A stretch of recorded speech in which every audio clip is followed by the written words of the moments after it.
AITA for refusing to name our child after my father-in-law? I met my wife 7 years ago, and early in our relationship, I vaguely remember her mentioning that she wanted to name her son after her father. I thought it was a sweet gesture and a reflection of the high regard she had for him.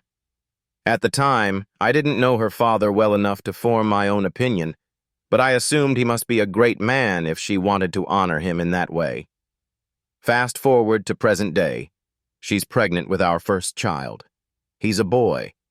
She wants to name him after her father. I'm now very familiar with the man and have since discovered he's not a good person.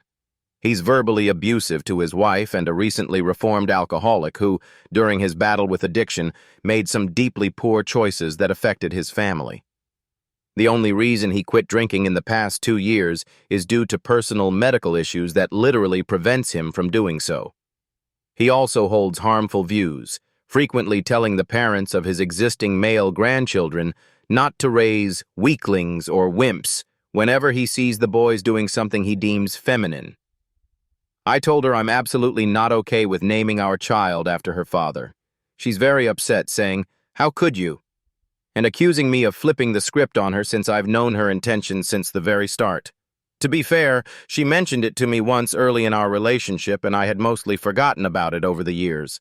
Secondly, I never actually agreed to it. I just said I thought it was a nice gesture at the time. I asked her why she would want to name our child after a man whose values we've both acknowledged are so different from ours, or after a grandparent she's intentionally kept at a distance, by her own admission, to protect her peace and mental health. She's only recently increased contact with him because of his health scare and her pregnancy. Am I the A for refusing to name our child after an asshat?